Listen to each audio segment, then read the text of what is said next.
Good morning, everybody. Just got to flash that real quick and flash a little bit of that as well. But I am repping Cleveland State for this grand finals, joined by El Tiburon. Yep, and kind of flashing BW because if you see the bracket, BW made a run. But these two teams, they've been fighting each other in GLEC for the past 2 semesters. Time immemorial, man. Yeah, and just continually back and forth. And can't wait to see round 2 of it. These two teams just really fighting for that #1 GLEC spot and doing it again. Yeah, this year, this semester specifically, these two teams have played twice, once in NACE, once in GLEC. In NACE, it was in GLEC qualifiers, it was the Manchester. I think they took it 2-0 or even 2-1. Yep. And then that was with Ruben, who's not with us today. He had to stay home for this event.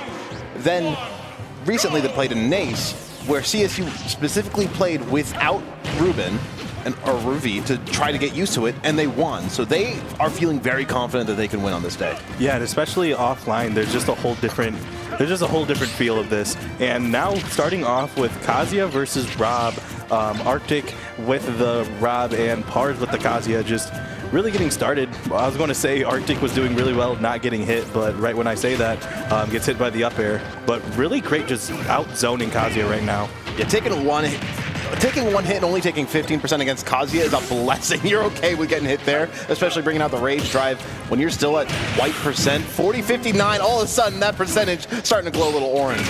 Yeah, and then that might take the stock even. Wow. Just like that. That's how quickly momentum can change with Kazuya, but Rob can do the exact same thing, especially with Gyro. So this isn't over quite yet, but the early lead goes to Manchester. Yeah, they're going to be feeling good about that one. An early established momentum lead, and not just the stock lead. It's important given the fact that the last time these two were on stage, like was brought up, it was CSU taking the dub, not going to find the edge guard there that time for Arctic. Yeah, and just Arctic applying a lot of pressure, and Pars countering it with just parrying it. Tried going for the 0 to death, but instead taking a bear, and now we have even stocks, not so even percents. The crowd is so loud at this event. Yesterday they were loud. This is a whole new level of volume I'm hearing from them today. Yeah, which is great to hear. Point blank laser too, almost evening up the percents. That's like 25, 24, something like that. It's ridiculous. Oh my gosh, what a grab. Great parry. We'll be able to get back on stage. Rob, if he's knocked off stage, he's just always going to come back. It's just the way of life. Yep. C'est la vie. Death, taxes, Rob making it back on stage. It's an inevitability at that point. Tries to find an out-of-shield option. Rob not so good at that. Even some good pressure on. Nice use of the reflector there from Pars. I like that. Yeah, and almost hitting the reflector, almost hitting the gyro as Arctic was trying to recover. And just, even though in the beginning, Arctic was able to space him out pretty well, Pars keeps adapting with these parries and these down Bs, especially these rage drives have been changing the game. Good snipe there, but he has his jump, so he should be able to recover. He tries to go for the same side B cheese. He won the whole thing last time with that, but now he's not going to be able to find the arm rotor off stage. Looking for a forward tilt to try to set up an edge guard situation, but he ain't finding it. Those up airs, the Kazuya up air, it's a better move than some people realize. Yeah, it is a good move just on a great character, but speaking of a good move on a great character, Rob up smash taking that stock. He's been practicing a lot of these 0 to death combos, Corey, so I'm not surprised that he's going for them a little bit. That's an electric going into the forward air, not going to find a more deep punish. Yeah, but now 42 to 106, a lot can happen. Avoids the electric there, avoids, what is that, jab, crouch jab? Something or other. It's one of the Kazuya 80 moves. Yeah. I stopped playing Tekken when I was like 10. Anyways, the parry, able to save his life, continuing to jab afterwards. 69 to 116. Both of these characters are just one conversion away from taking the stock, and that's going to be really meaningful heading into the next game. Oh, he doesn't take the stage spike. I thought that he hit the arm rotor. The laser goes into the stage. It's an up air. He's going to tech. No! He's gone! The pop-off. Yep, the pop-off, and that is going to be the early lead, and that is just huge for CSU because that easily could have been the other way around, but back-to-back no-techs, one not favoring CSU, the other one giving CSU the lead. Yeah, it's you always have to expect a team to be able to hit the tech there. Like it's a fundamental factor of life, right? Especially when these are all extremely talented players. They are conversation to go to CCC for a reason. This isn't just a pair of good local teams. These are exceptional teams. You expect to tech that. You expect a player that good to tech. Yeah, but going into the next, Manchester can't hang their head on that. Either way, it's not like a 2-stock deficit. It's not a 3-stock deficit. It's just 1, and if you are able to start somebody by getting that stock early, then it's almost like nothing happened, just resetting the game. And you've got a lot of good options against Rob, especially like Manchester. They've got like 40 different Shoto players, right? Yeah. You've got the Duck Hunt if you want to. They have a Duck Hunt, right? Yep. Yeah. They have Dr. Stink, I believe, which is the Duck Hunt. I don't really expect matchup, Duck 190, the Diddy. I'm thinking more so like maybe, like you said, one of the Shotos, like a Ken or a Ryu, which really can just... I feel like that's just a good matchup overall, like not 100%. The greatest, but just going to zone out Shaka Nets and then just call it a day until you get Harar back air. Yeah, or even just a close hold jab into the Shoryu, down tilt into Tatsumaki. You've got a lot of good kill confirms if you're playing Ryu. I think Ryu would probably be the option here. He's got a good ability to contest the zoning that Rob is going to put out with, like you said, the Shakanetsu. I think Ryu is a bit better here than Ken, but I think both are very good options. Yeah, both also just have that Kazuya ability to be explosive of like... Kill you now. I won advantage once. Do you live? Let's flip a coin. But yeah, going into this next one, as Arctic 6-pack down, ready to go. Fatal Fury music, which one? Cycle Soldier, yep. A basic one, but still a good one nonetheless. A fair choice. Sometimes basic is good. Now waiting for the pick. You can see he was trying to like hype himself up a little bit, calm his nerves. Like he just took a deep breath. It's important in these situations. Like I've been in this situation before, like where you just go up grand finals, you got to lock in. It's tough. Man, I wish. But anyways, that's going to be 2 SDs from Arctic, and then Mitch is going to be able to start playing, rocking the thank you Manchester tag. And now just there's going to be a lot of neutral. There's going to be a lot of this going on. I'm shocked to see it's going to be the Ken now that I think about it. I thought it would be the Ryu, but I mean Ken does have the more explosive entry, and you're going to find difficulty to get Shakanetsu going at all against Rob with the walls that he can put up. Yeah, like I do like Shakanetsu, but just Ken up tilt the Shoryuken killing. I feel like it just feels like it kills earlier. But yeah, just the comboing Tatsumaki, there it shows. And almost an SD stuck in the corner though, is able to get out. Gyro toss out of shield. I think that's like frame 13 or something like that. It's one of Rob's better out of shield options, which is a bit sad to think about, but he does not need more. He does not need a super good out of shield option, but gets stuck in the gyro. And now still only 8% Arctic playing this super well. Mitch having a hard time getting in on his timing. Good parry though. And then that is going to be 35% out of it, but Arctic still just applying so much pressure on his time. Down throw, gets the second hit, not going to kill. Yep. You don't land on stage as well. That's a bit risky, but I like it. Yeah, super risky. And speaking of super risky, almost lost his stock there. And that back air is going to hit below ledge, and that is going to give that is going to give CSU an even bigger lead. Yeah, it's a good way to establish a further lead here. If you see CSU taking 4 is great. Taking 3 is the not necessarily the bare minimum, but it's what you want to see from your players. Manchester, Mitch has to close this out now, and like you said, Ken does have those explosive kill confirms.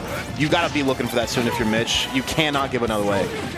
Yeah, but it looks like he's just stuck right now. Arctic playing so well, especially this gyro play.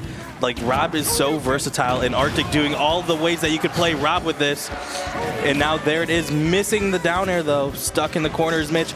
Great tomahawk. And that's going to kill. That was a crazy DI checkmate as well. Like, he could not get out of it. This might be the stock. No, he doesn't find the Shoryu. Rob looking for this one. Can Corey find it? No. Arctic not able to find it, and Mitch is able to escape. That's the kill. Sure is, yep. But going to take those extra 2 stocks, just continuing to roll on this momentum. And CSU has not only the counter pick advantage, but 2 stocks ahead of Manchester in this game. I will say, I will apologize if I sound a little bit biased.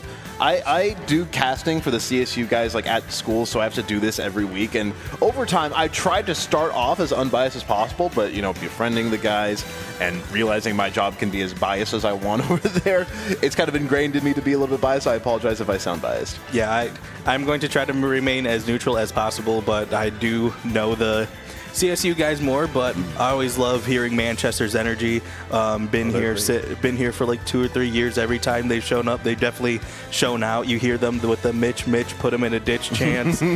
Like they show up and show out when it comes to crowd interaction. I love their energy, and yeah, just always respect them as an opponent. Even when they're down, they can bring this back. Oh, for sure. Manchester's a terrifying team. They still have, like you said, Duck 190 in the back pocket.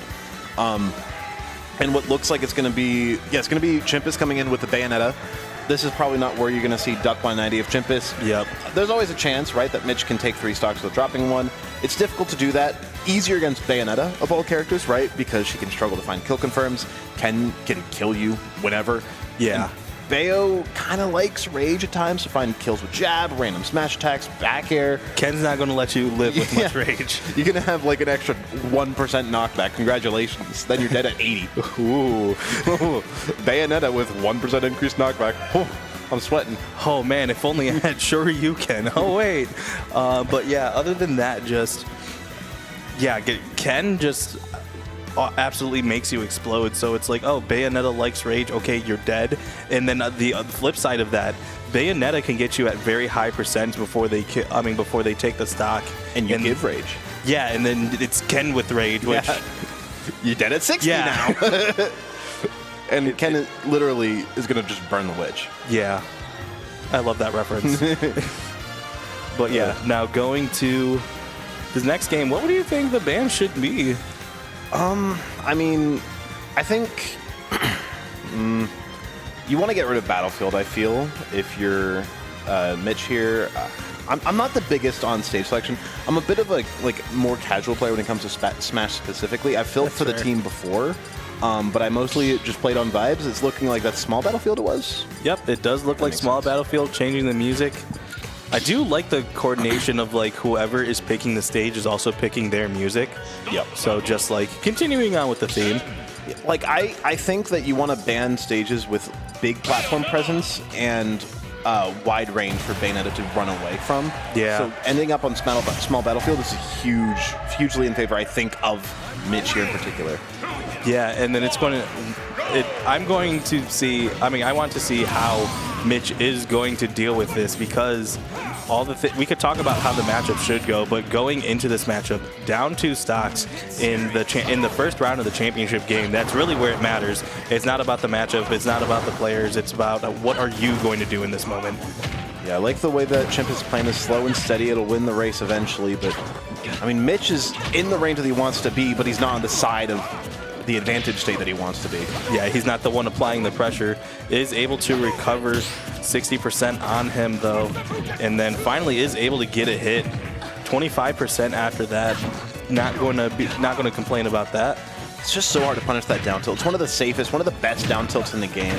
A more traditional character might not be able to get the same use out of it that Ken does, but spamming it on shield and confirming it into your specials is just so strong. Yeah, Chip is just taking it out quickly, calling out the high recovery. It's like, hey, you roll F smash, you jump F smash, you Tatsumaki, oops, you're dead. Drop off into anything, drop off Hadouken if you want that. Every time I see that Bayonetta forward smash come out, I feel like I get punched in the face. That's why I made that noise. Oh. Yeah, that was definitely a jump scare and a half for that one. Yeah. That is going to be a 6-9 lead favoring CSU. So now it's going to now, Manchester, how are you going to respond? This is tough. You're down a full player at this point. Arctic did so much damage to your team. This might have to be Duck 190, but I think you save him for the anchor here 100%. I'm trying to remember who else they have on the roster. I know they have another Shoto player. And then I think they have a Plant Tooling player? Yep, they have Grimbo, who's the Plant. Right. I don't remember seeing his Toon Link, but I also may or may not have been paying attention. I may or may not be crazy as well. Yeah, that's fair.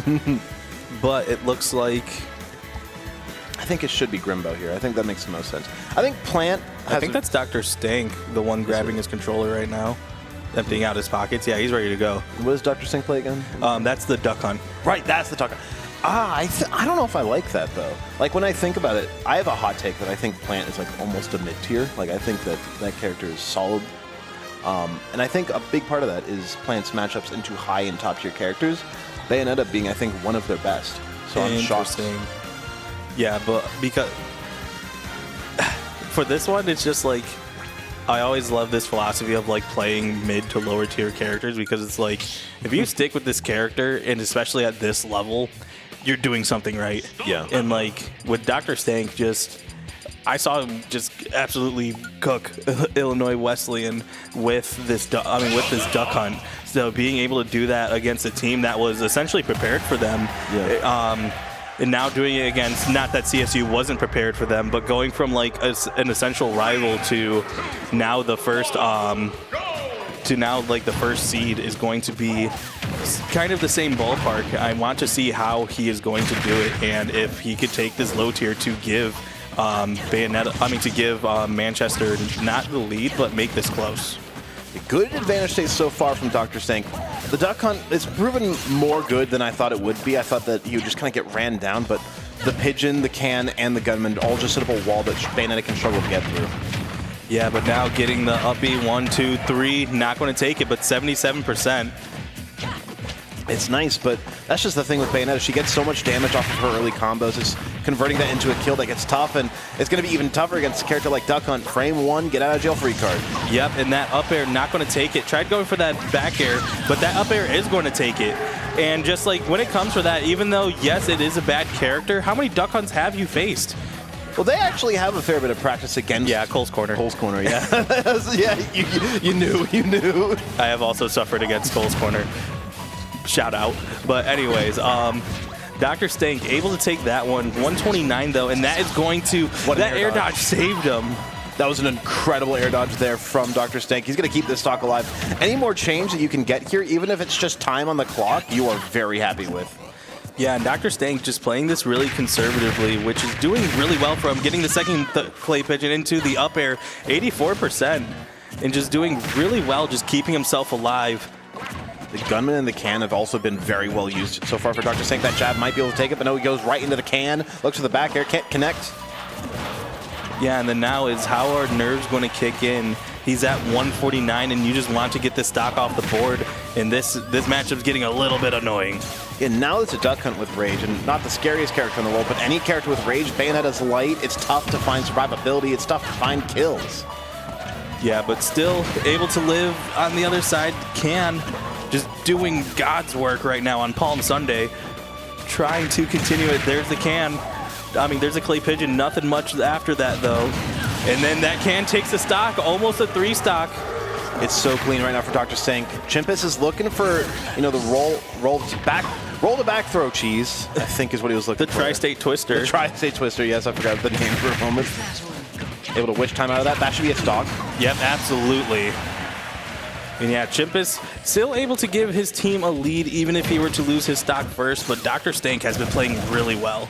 Yeah, I love how he's playing around Can in particular. It's such an underrated tool in Duck Hunt skit. I feel like Duck Hunt players don't realize how good it is, and even though we all know it's one of the best moves in the game, I don't think we all quite accept how good that move is. I mean, I think it's a great neutral B, but not one of the best. But anyways, going back to the game, just great use of Clay Pigeon being able to set up of, oh, you're going to shield. Guess what? You're going to be stuck in even more combo. Really good tomahawk there. Yep, and then another Clay Pigeon. Tried going for the second one, but is able to bats within out of it. And just amazing. I can't talk enough about this because I don't understand it because I don't play Duck Hunt. Duck Hunt's so cool. Like, for example, usually if you hit Can, you're safe. Beautiful. What? Whoa, whoa, whoa. That's crazy. But gross. Filthy. Just stanked on him. Just get a shower after that one. Good Lord. So usually if you hit Can, right, it knocks it away. Yeah. If you hit Can while Duck Hunt is shielding on top of it, it blows up. So that becomes Duck Hunt's best out of shield option is to just shield and not go out of shield. Interesting. So, yeah, it's legit an out of shield without you having to shield. He's got that out in him! He sure does, and going to bring it back to essentially a one-person game. Now it's going to be Aegis versus Duck Hunt, which I feel like that's daunting.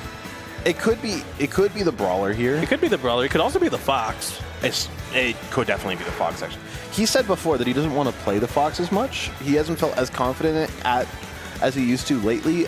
If he pulls it out here, then I'm mistaken. But from what I've heard from him, he's definitely trying to lean more into his primary and secondary, being the Brawler Aegis. No, yeah, that's fair. In no particular order. I don't know which one is his primary at this point.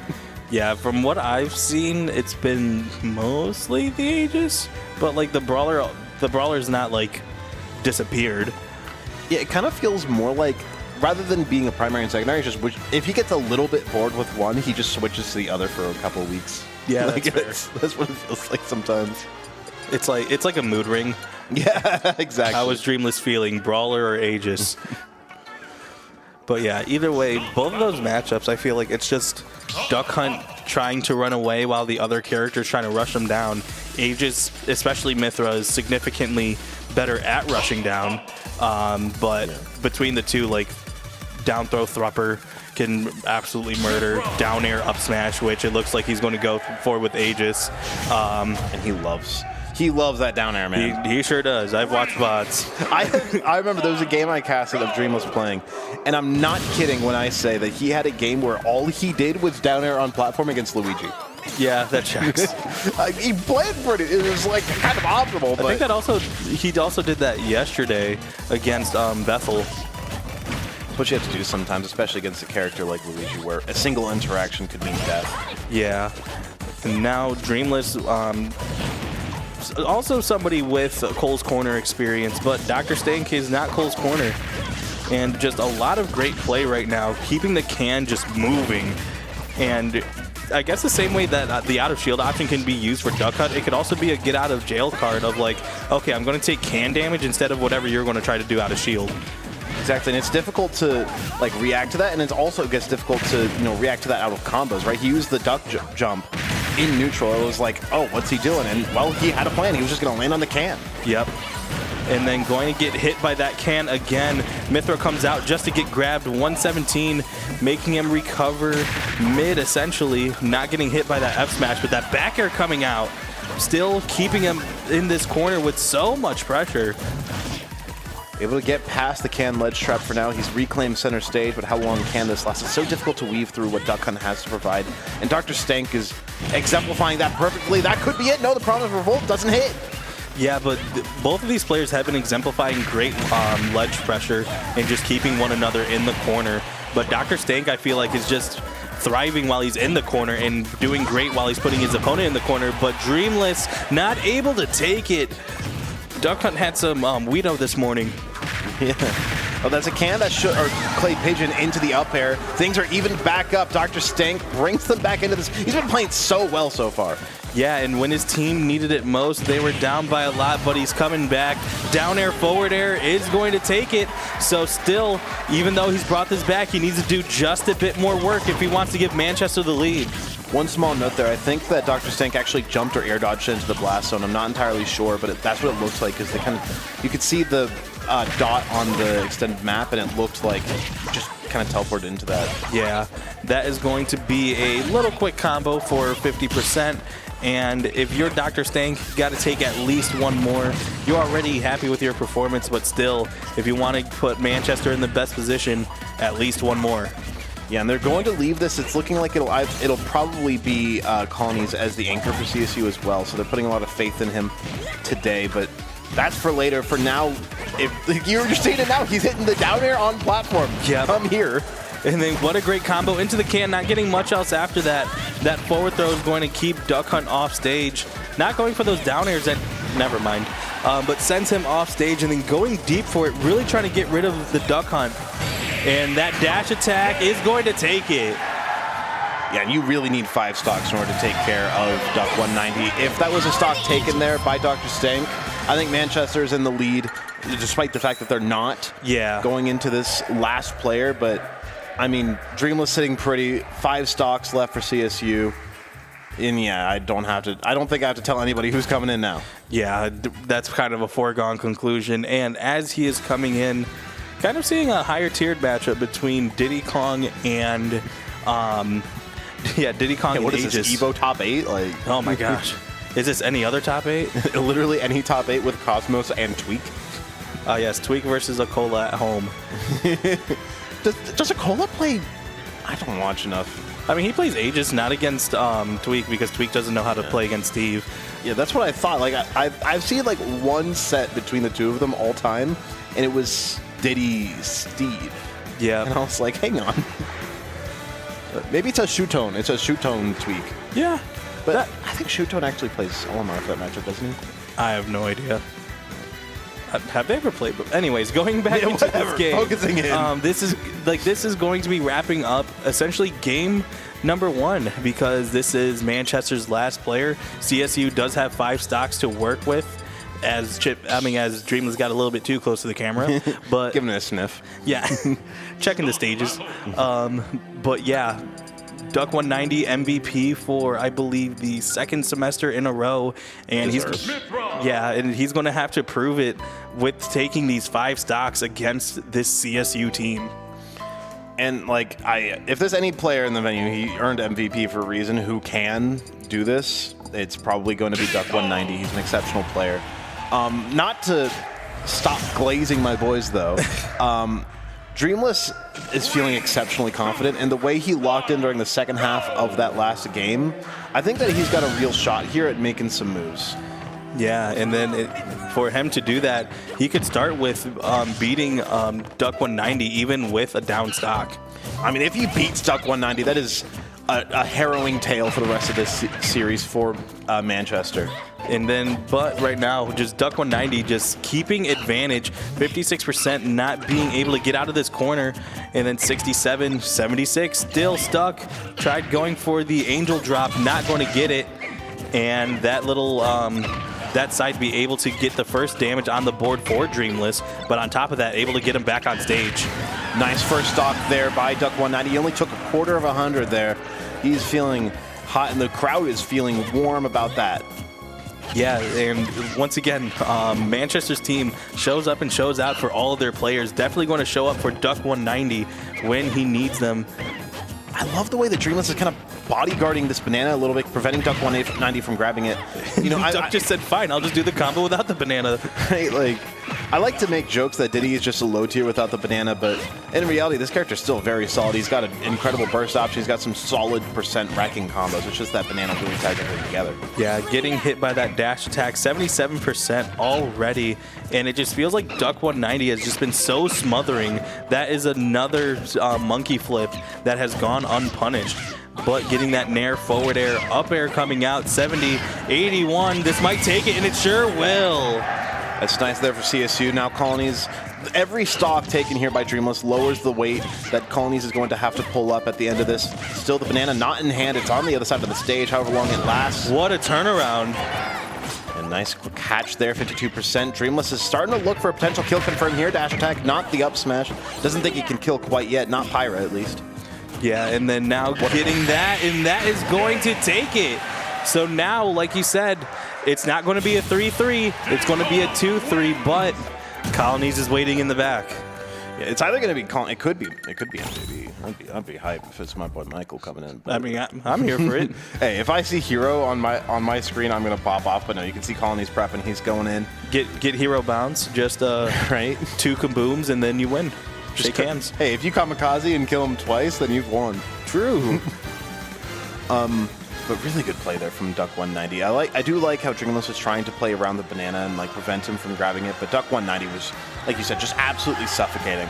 Yeah, and now going up against a character that can be really stifling and really hard to approach, as in Young Link, just so many projectiles, so many bomb, boomerang, fire arrow, and not only that, that also can combo into just the rest of the rest of Young Link's moveset too, just completely overwhelming this character can feel at times.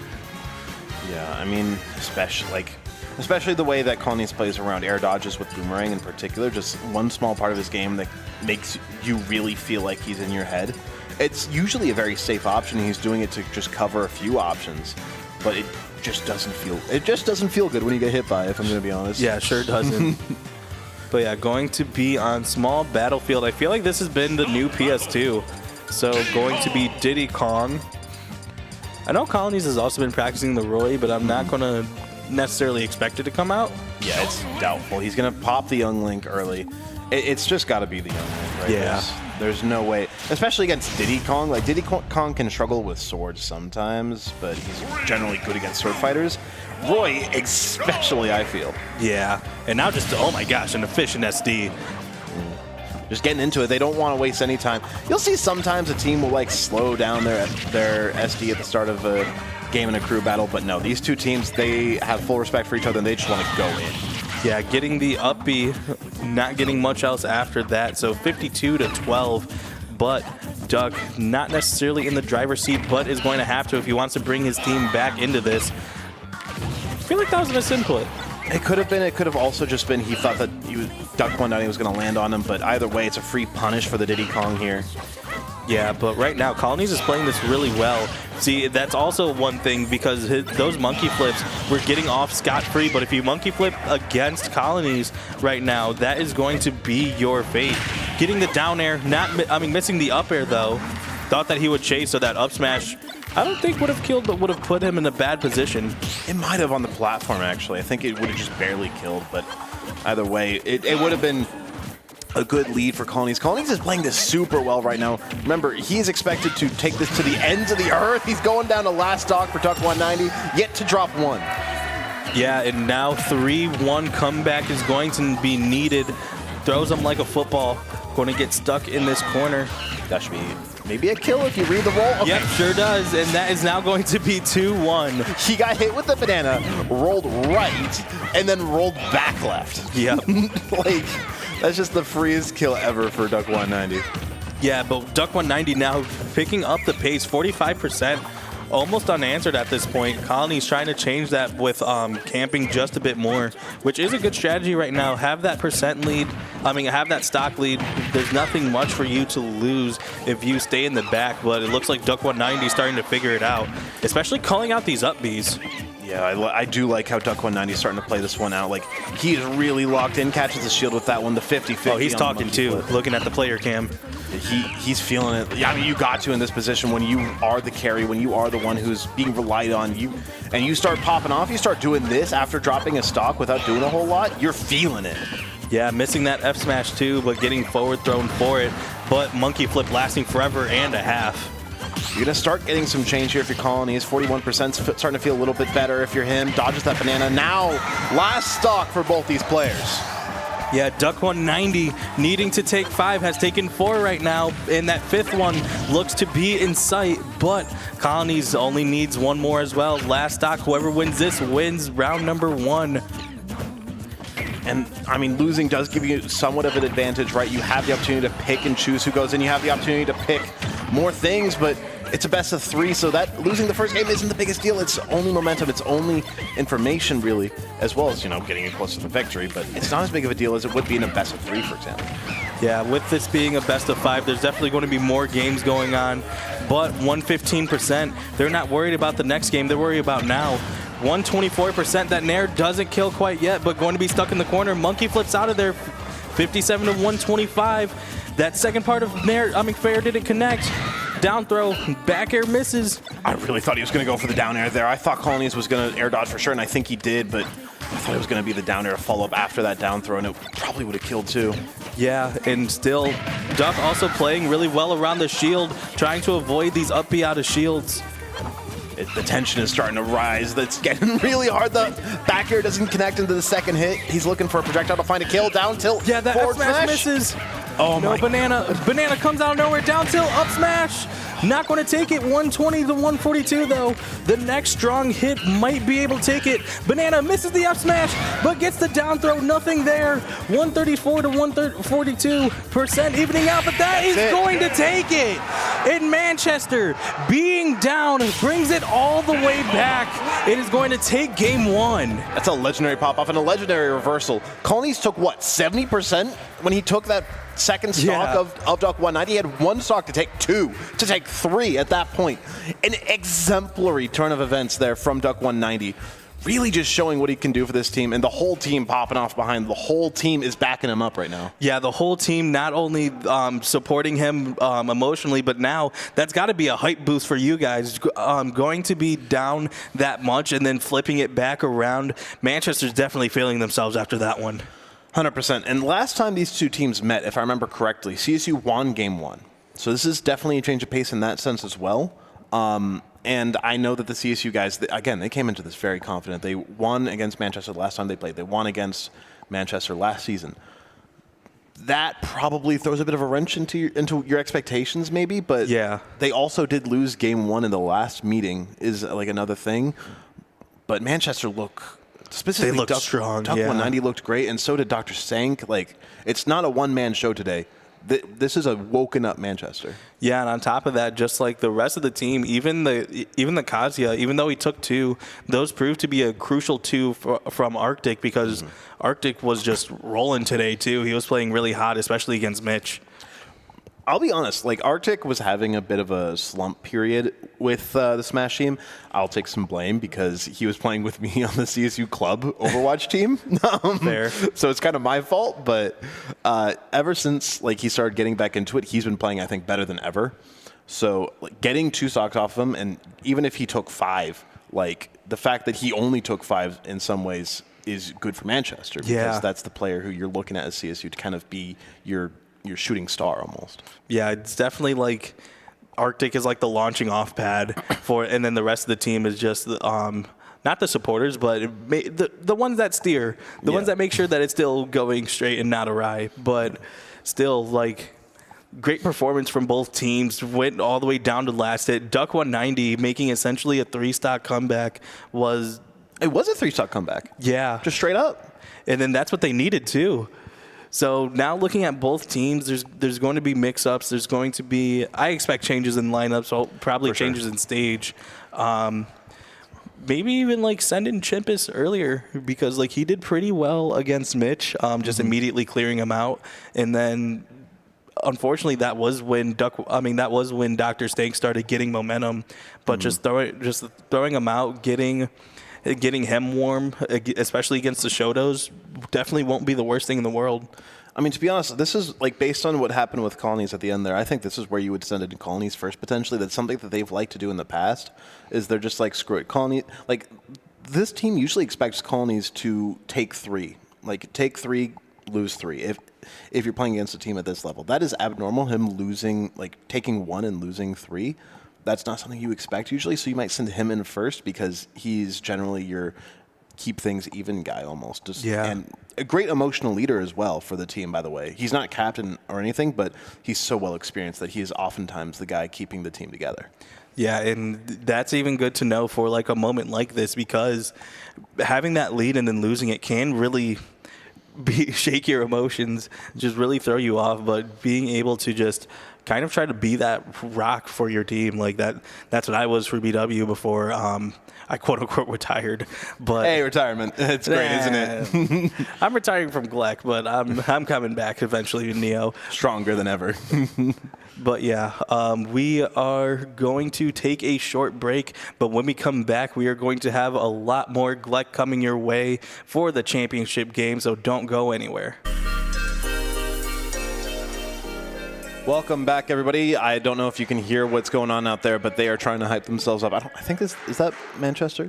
I think that's CSU. So, from my general rule of thumb, CSU probably has like a little bit of the deeper voice, but Manchester, they're just as loud. Like not saying that Manchester's voice is high pitched, but We got some deep voices here at Yeah. CSU. They're from Cleveland. We're from Cleveland. I'm from Virginia. I'm from Nova. I'm born and raised Cleveland. Where did I go? Baldwin Wallace. But either way, I'm kind of glad I got that right. Going to send in Chimpus first against the Kazuya. That makes sense, especially if you know it's Kazuya specifically. I don't love Young Link. I think it's actually pretty decent. I think any character who can just do things without approaching Kazuya is great, and characters who can exploit wherever Kazuya's end lag is. I haven't found it, but if they can, then they can abuse it. Bayonetta, excellent at specifically abusing Kazuya's end lag and dancing around him. Yeah, and then just on top of that, just like Bats Within, if anything is not true that the Kazuya does, just able to hard punish it. Taking 67 though, just to start it off, Chimpus needing to make this little bit of a percent comeback and getting the up tilt, not getting much else after that, but keeping him in the corner. Just a lot of good ledge trapping, making sure Kazuya's not able to get comfortable if you're continually hitting him. I lied. The Electro and God Fist up B not going to kill just yet, but going to apply a lot of pressure. But speaking of a lot of pressure, you're getting hit by Bayo. Not Smash 4, but you're still kind of stuck. Every time this character, you don't know what it's like casting a CSU with a Bayonetta every day. That game is mentioned. It's my nightmare game. But I'm usually the one mentioning it at the end of the day. It's the back air to trade out with the up B, I think that was. You really want to get rid of this rage drive because just any grab will evaporate you. Most moves will, but grab especially, and that's it. And then is able to get rid of it like you were asking ye shall receive. 126 to 149, well, 137 now. Great laser by Pars. And then, yeah, getting rid of the up B, but getting the back air anyways. But this is a lot of damage on him, and see, evens it out immediately, and now you're back to his neutral standing. This is good here if you're Chimpus. He's going to look for a grab. He's been doing that a lot. You saw that first stock. He grabbed like 3 times before 50% was dealt. Yep. And now he's finally being punished. The spot dodge is good for Pars. Yeah, but either way, Chimpus responding in kind, keeping him off stage, but Pars able to make it back. No electric there, but getting forward thrown. Like you said, it does look like Chimpus loves going for these throws. He's just going for it a lot. It's making me a little bit nervous because any spot dodge is like, yeah, he goes for it again, like shields the electric. Electric automatically obviously pops you out of your shield. It's just such a good move. You are at death percent if he grabs, and he's fishing for the electric right now. Yeah, definitely trying to make this rage drive of use because that was the thing that got rid of Arctic stocks. But Chimpus making sure he's just not using it. 140 to 69. That grab might have been crucial just for his stage positioning. But that up air, 84%, and that up smash jump scared me. Took the stock, and now Manchester has the lead. That's a huge up smash. Just calling out Chimpus' landing there. And this is where Bayonetta just starts to struggle, right? Kazuya's a heavy character. That shouldn't kill because he's got an air dodge, yeah. But it's just so difficult for her to kill. Is this going to be? No. No. Okay, if he fell for that, I would have lost my mind. I'm glad we know how to DI. Thank you, Chimpus. But yeah, 191 going deep out there for it, and that's going to take it. What an extra effort, just like even being down, almost getting down throw, down smash, but still just continuing that pressure. Oh, Pars was going for something nasty. He was going for the Korean backdashes, man. Getting the twin pistols, going for the up B, not going to take it. Tried doing a Bayonetta combo on Bayo. Down throw, pressuring with it, and that is going to be it. I almost called that Tombstone Crusher, but that's the wrong one. Yeah, that's the crouching one. I always almost call that one Tombstone Crusher, too. Yeah, it felt like it crushed my tombstone. But yeah, that is going to take the stock and give the lead to Manchester, which really a change of pace from last time. You can feel the momentum starting to shift. The tides are turning in their favor. The question is, who do you send in now? It's not Arctic. I think you want to save Arctic almost for the end. The problem with saving Arctic, though, is that there are three anti-Arctic countermeasures that can just be put in at any time. One of them is gone now. Yeah. But you've got 2 more Shoto players, and then Duck Hunt is also fairly good at that matchup, right? Interesting. I never knew that. I in my opinion at least, because Duck Hunt succeeds best against big bodies who can just get hit by Clay Pigeon 1,000 times. Rob, naturally, big body. Yeah. The only problem is that, yeah, Duck Hunt gets to unlock more of his cheesy bogus, but then Rob just kills you and reflects it anyways, so... Reality, it's like -1, -2 even for Duck Hunt. Yeah. But in practice, sometimes you can find some cheesy options. And I will say a fair warning to you. If I say a matchup is good or bad or anything about the game, double check with somebody else before you start saying it yourself. No, yeah, fair enough. But yeah, watching this team discuss, looks like they are missing a player, so I'm guessing Colonies is on stage? Probably, I would assume. I lied. I thought Colonies was with them for a second. Like Colonies actually talking with Manchester, like, hey, I'm coming in. What should we ban? But yeah, it's actually an alpha move. Yeah. Just, hey, what are we banning here? FGC stands for Father Godfist Copium. That's crazy. That's crazy. So, the other day, this is entirely off topic, but because Shotos have been brought up by them, it's their fault. I made a realization. To be a Shoto isn't a archetype. It's a they're listening in. Yeah. Hi, Mitch. What's the word? It's like a gradient. It's a scale. Yeah. Like a character can be more Shoto or less Shoto, but they can't be no Shoto or all Shoto. Ken is all Shoto though. Ken is all Shoto. Lucina is none Shoto. And I'm gonna need an explanation. Marth is the sword Shoto. Mario is full Shoto. He's got the fireball. He's got the cheesy combos that kill you off of nothing. He's got mediocre neutral. I feel like this is just Luigi Wolf, but with extra steps. Yes. The graph I made was on a scale of sword fighter to Shoto. Yeah. And Marth is not in the sword fighter category. He's a Shoto. No, yeah, that checks. Falcon is more Shoto because, he has his corny combos. Also knee. And knee, yeah. Right. Yeah. And then he has fire, but he doesn't have a projectile, so he's no fireball. Mm-hmm. But he's got half of it at least. He's working on it. Exactly. But yeah, now going into Colonies versus... I'm a Shoto. Who said that? Was that Lobs? Oh, Yoshi. No. So Yoshi's in the middle. I feel like Yoshi's a Shoto. So on the scale of Shoto to sword fighter, Yoshi's actually more sword fighter. He doesn't hit a lot of strings and combos, and he doesn't kill you super early. He's just got 20% on everything. I hard disagree. Up tilt, up air, that's already death percent. Yeah, but that's only 3 moves. Yeah, that's a Shoto. No, Shotos have down tilt, down tilt, down tilt, down tilt, up tilt, the whole dad. They have 14 different moves that they have to hit. It's just that they all do 8%. Agree to disagree on that one, but what we can agree on is Pars having the lead for Manchester, but Colonies trying to even out the stocks with this being game number 2. And there's the Electro Wind Godfist Nair into, wow, what a conversion, 67%. Going for the down smash, he wants this stock and he wants it now. Called JG Wentworth. I like that a lot. We haven't talked about it very much because we're distracted by my stupidness. I like to pick Colonies in beautiful offstage forward air. That's why I want to see Colonies in earlier, is because I know that he can do well against characters like Kazuya and the Shotos. Here I would expect this could be straight up Duck 190, just send it in the middle. This could also be Dr. Stank, but that matchup's not great. It could just be send in the Shoto. Send in the Shoto.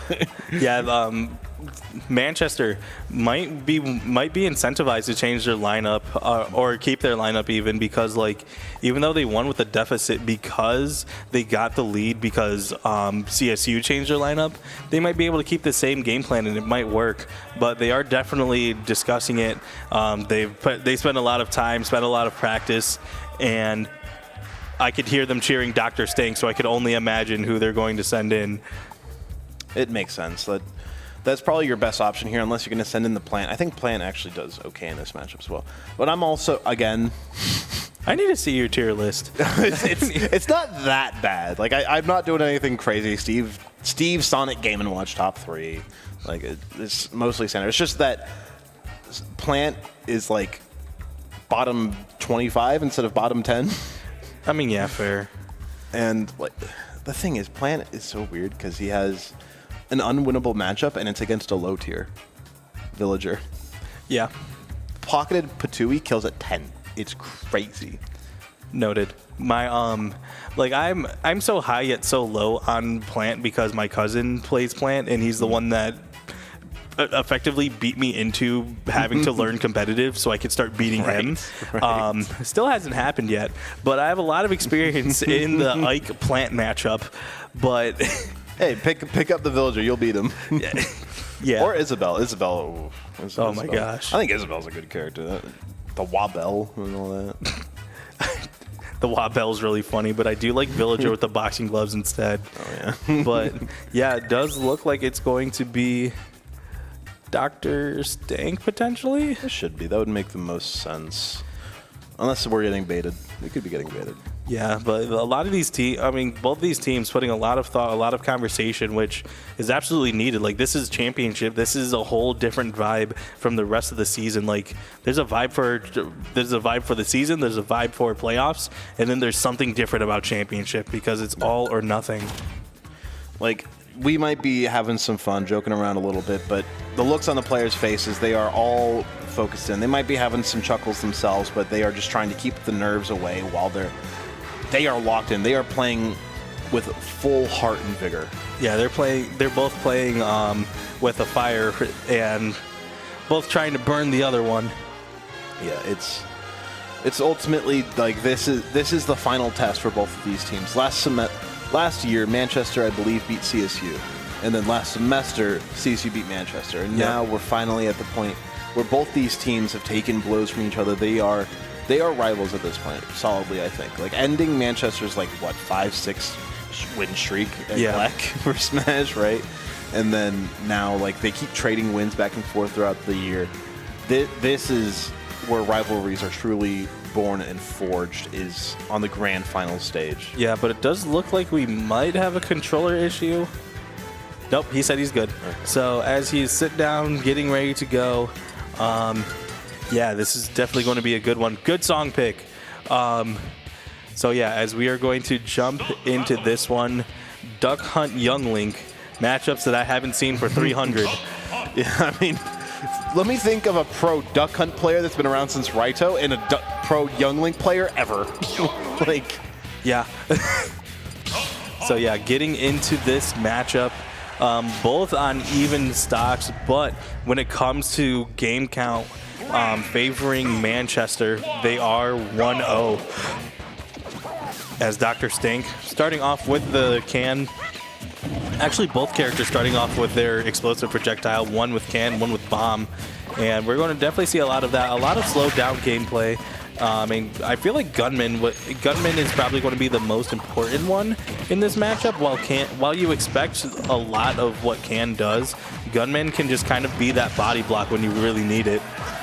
Collins is playing really hot right now. I think he's got a fire really burning. The Tomahawk and the spot dodge is crazy. He's going to nair into Uppy, but he doesn't find the confirmed kill.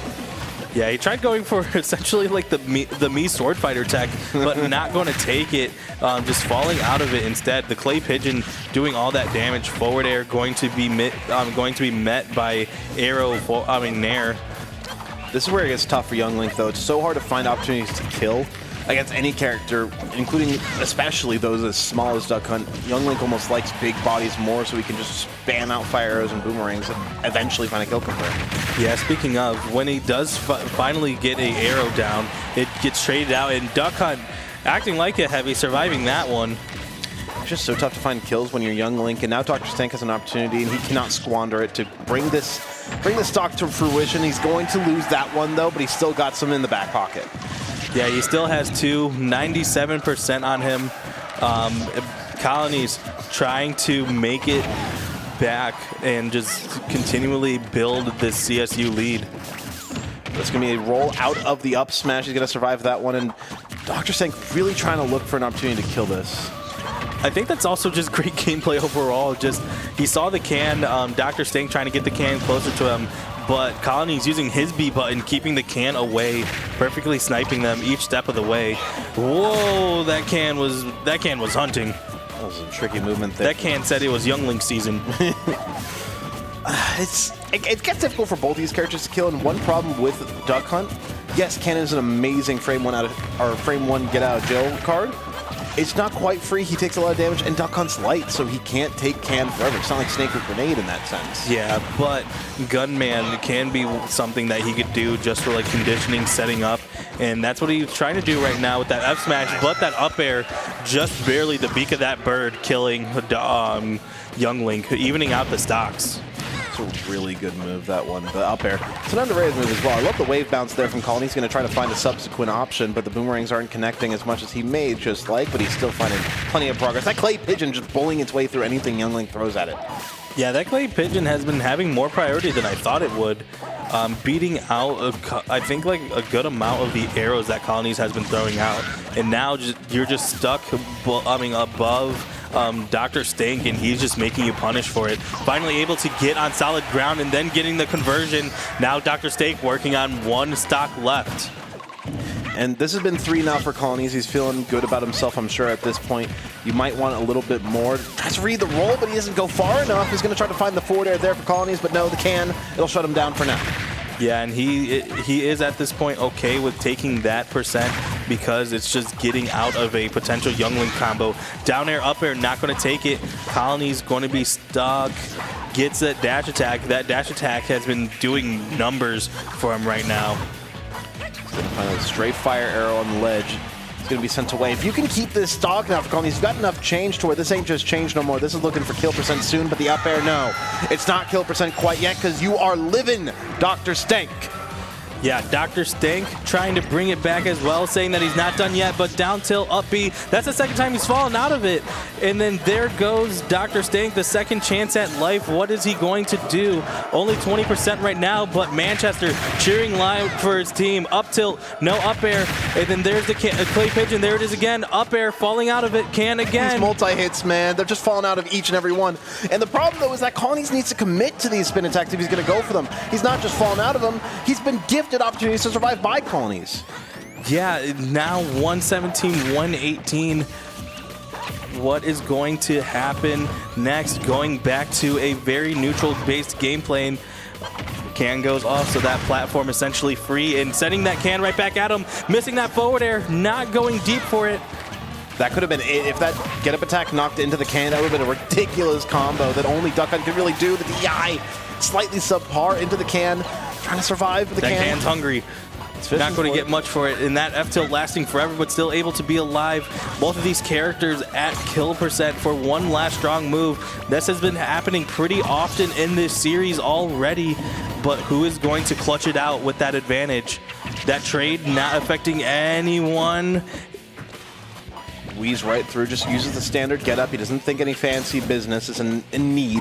With 1:44 on the clock, we're not getting a timeout anytime soon unless these players start really, really slowing down. Yeah, it can be a potential timeout, but I don't think either player wants that. They want to knock it out. There's a clay pigeon missing that up air. Now having to watch the clock though, minute 28. Colonies is down in percent, so Colonies going to have to make something shake. There goes the, oh my gosh, it's creeping, it's approaching, and then there goes the throw. That's going to take it. I'd never seen that move kill. I've never seen that move. Yeah, like Duck Hunt has an up throw. Colonies, I don't think quite DI'd it right. Maybe he did. I'm not sure the angle on that because I literally don't see that move ever. But it's just tough. The dog is in. The dog is in the Stank. The dog is in the doctor, and Dr. Stank prescribing more. Prescribing a Xanax. Prescribing a lot of clay pigeons. He's gonna need some aspirin for his hands after that one. Oh my gosh. Some icy hot? Yeah. I will say that they're keeping Arctic in their back pocket, and I think that this is probably going to be, yeah. I was about to say, I think, talking from CSU's perspective, this has got to be Dreamless, and you are saving, hardcore you are saving Rob. You do not want to Shota to counterpick him, and I think that's the correct move. I think that is your best chance against Duck 190 is Arctic. He's been on a hot streak today. He took 5, Duck 190 took 5. Both those players are just careening towards each other. They are fated to meet at some point tonight. Yeah, and I definitely am excited for it, but Dr. Stank versus Dreamless is also one that we have seen. Dreamless was able to get rid of Dr. Stank when he was on his hot streak. Hopefully he's going to be able to do that again for CSU. It wasn't easy, though. He did drop, I think he dropped 2, or did he drop 1? I think it was 2. No, he dropped 1 because he went into the last game with 5. Yep. But Dr. Stank started that looking like he was going to be able to finish off Dreamless without even losing his third stock. He looked like he was only going to drop one. Dreamless ended up clutching up in the second half of that game. But at this position, if you are Dreamless, I'm starting to mix up the names a little bit. Yeah, that's right.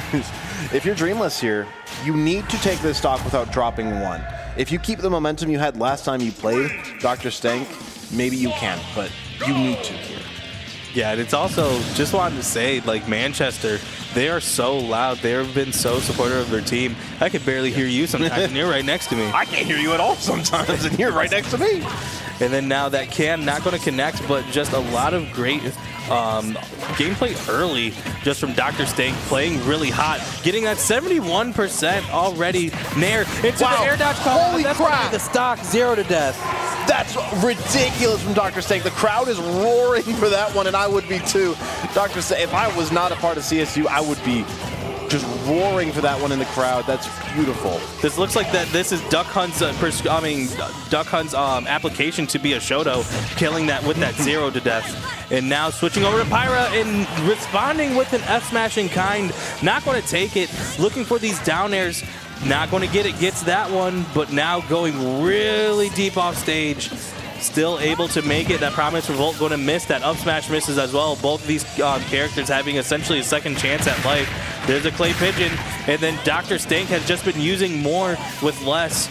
78%. That up air again, not getting down 100. Dreamless is starting to employ that predictable game plan. He's going for these down airs on the platforms. He's looking for the kill, the up smash on the left half. He's going to roll right out of the way. Dreamless is really struggling here. Yeah, Dreamless just not able to touch the ground and not on even footing, and that's going to be an up air, and Dreamless just taking a breath right now. Dr. Stank, you give him an inch, you give him that one stock, he's taking a mile and hopefully trying to take this championship for Manchester. The chants are coming out. They are so proud of their boy right now. And then he died. I mean, it's inevitable. You can't. I don't think he's 3-stocking Dreamless. He could, but wow, that was incredible from Dr. Stank. That was one of the best performances. Who's the MVP again? I mean, hey, Duck showed up and showed out last time too. Yeah. But Dr. Stank able to just play phenomenally, and even right now, I believe if you want to try to counter, why not send Duck out now and then save Mitch for the Arctic? I was thinking the same thing. Like, you save your last player specifically for the Arctic counter pick, and you send in Duck 190 now to finish this off. You don't even risk the opportunity to have Duck 190 anchor, because who knows what could happen. Ken versus Aegis, I don't like that matchup personally for the Ken. I think that's scary. Yeah. I think you send in, okay, yeah, they're going to do it. I agree with this. I agree with you, and I agree with them. Yeah, and with all of us being in agreement, let's see how this goes, because CSU is down, and once again, I feel like Aegis is a character that, like, matchups do matter, but sometimes you can just player diff because of how good Aegis is. Yeah, 100%. As we get to zoom in on the chair. The chair. But yeah, just Duck 190, hyping himself up, talking to his team. He doesn't need to know that his team's going to hype him up, because he already knows. And as he plugs in his controller, Duck 190's got to be feeling great, especially after the last round. Yeah, like he took 5 there. He could technically take 4 now. He doesn't have the opportunity to take 5 again, but I mean, this is a checkmate scenario. I think Manchester put CSU in. This is looking like a 2-0. I'm going to state right now, especially without Ruvi in the venue, this looks like it's a Manchester game to take. Nah, I believe. I've seen Dreamless in brackets just do some insane stuff to even one of BW's best players. So just if he's able to do that, Duck 190, I feel like is in the same. I feel like Eloquence is in the same category as Duck 190. If he's able to do that to him, then then he is able to do it to anyone in the league. But he has to not only believe that in himself, but also make sure that he is able to employ that gameplay against Duck, because Duck could just hard counter, just play it like this. Like, hey, I have the stock lead. Now he has the percent lead. You have to approach me. And not only, like, you say that, like, yes, Eloquence is a great player. I agree. And Dreamless has played really well against players at Duck 180's caliber and even above in the past. Like, I think he's beaten players who are ranked higher than Duck 190 in, like, probably global standings and would be rated higher in global standings. But it's up to if he can hit the clutch in this at this moment. He has in the past, but he needs to today. Yeah, especially if he wants that championship. Missed that forward air after that down tilt. Definitely would have hurt. And now sticking on to Pyro, really wanting, well, now he switches, but really, I was going to say the mentality of sticking to Pyro was really wanting that stock quickly. And Duck 190 is just kind of outpatiencing him right now, just making him approach, seeing him swing first and react. Let's see if that is going to change. The thing with Mythra, rather, is that a lot of her moves aren't very safe on shield, but we're not seeing a lot of punishes from Duck 190, and staying on Pyra is a habit that Dreamless has built a little bit too often. It's him trying to force a kill, like you say, and it just ends up losing him neutral all the time. Yeah, and even right there, he had an opportunity for a forward air, but looking for that down air, not getting it, that is going to give Duck another chance at life. That's the blazing end. He's going to not be able to find another option past it. Looking for that down air. It's going to be the get-up attack that's unpunished. Yeah, and just Duck 190 playing around this really well, knows what he's going for. He also knows that Diddy Kong can essentially just avoid this as long as he goes from platform to platform. As it looks like we're just playing like a Dig Dug game. Like one goes one way, the other one goes the same way. Right. He's in down air mode. What can I say? Yeah. Speaking of down air mode, he's still fishing for it. That could have been like a just short hop over the banana into a grab, maybe into something, but no, he's just so set on the down air and it gets him punished in the end. Duck 190 takes it without dropping. Yeah, now Duck 190 giving Manchester a 6-3 lead, and now Arctic, he took 5 last time. Can he take 6? Can he take 6? Oh, this is so difficult. In the best 3 out of 5, is Arctic going to clutch up and make this a 1-1, or are they going to go down 0-2? That'd be nightmarish to watch. We almost saw I think only one game in this weekend has almost been a reverse sweep. It was Overwatch, St. Xavier versus Tiffin. St. Xavier took 2 maps there. I had the pleasure of casting that one, and it was beautiful, but there's been no reverse sweeps as far as I'm aware this weekend. This would have to be the first if CSU drops it. Well, welcome to being a commentator. Let's see how this goes. Me when I'm a caster and I see a team's down 0-2, reverse sweep. But yeah, like also just like for GLEC overall this weekend, I've casted Rocket League, well, mostly Rocket League and Smash, but just a lot of these games have been, you could tell that this is the upper echelon of performance in GLEC. You could tell that these are playoff teams, and they have been playing phenomenal. And like, there's not a lot of opportunities for reverse sweeps, but I've seen glimpses. And with Boss Champion Cynthia music playing, really fitting for Arctic, because this kind of feels like a boss stage right now, having to deal with Duck 190 and then Mitch if he even gets that far. So having to start with one before the other, though, and Duck 190 trying to make him not even worry about Mitch. Yes, the question is, does he got Volo's phase 2, though, is the only question. Able to weave around these bananas a little bit. I mean, they put him as their anchor for a reason. They have full faith in him. His game 1 performance was stellar. Now Duck 190 with a banana that doesn't trip, but does a little bit more damage. Yeah, but now I think that the thing about this matchup is that both of these characters know what to do with an item. So then you give them their opponent's item. It's like, oh, I know exactly what to do with this. Another thing is that you can grab the peanut. It takes a little bit of skill and finesse, but you can grab it. So that's another item that could be on the field. Yeah. One thing that I learned accidentally with one of my friends is that if you grab Gyro's Diddy Kong and do the down B, it throws both the gyro and the banana, and it throws it at a completely different angle. And oh my gosh, just raw up B, just coming out, doing damage, pushing the gyro off, making him recover, and that down air almost connected. Yeah, that would have been like a little bit tilting, honestly, potentially for Duck 190. The fact that he almost SDs this down tilt to up smash, barely survives does Arctic. Yeah, having to do 2 spot dodges to do it, but gets a down throw, expects the mash, insane mash by Duck, and then getting the monkey flip, 151 on Arctic. How is he going to get back on stage safely? Just flies up. And then up tilt, the banana saves him from the up air. This is where things get really difficult if you're Arctic. How do you find a kill right now against a Diddy? This is Brawl. He's going to start, wave dashing or whatever it is. Or glide tossing, that's it. I don't know why I said wave dashing, but the up smash catches there, and he takes the first stock, believe it or not, Arctic. Yeah, but now having to take 2 more, preferably without losing that one. And now that is going to be a 5-2 lead, but Duck playing really... Whoa! Oh, okay. The barrels just have such interesting utility that you very rarely see. It's only Diddy players. Tweak really watches his VODs. Right? What was that? Where do you think Tweak learned it from? But yeah, 83% already onto Arctic.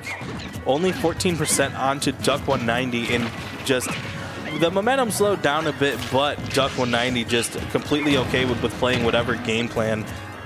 105 getting the banana forward smash, and now this is Arctic's last stock. You can see that Duck 190 is really feeling it. He's leaning in. He's got a reaction with that down air that he just hit. He's trying to fish for an early kill, but Arctic trying to fish for a sooner one potentially. Doesn't find the arm rotor connect. It's the barrel to bring him back on. Banana hits the shield. Yeah, I thought that he was going to double dip for that down air, end the match quickly, but not going to get it. And Arctic really struggling in this position. Monkey Flip has been doing wonders.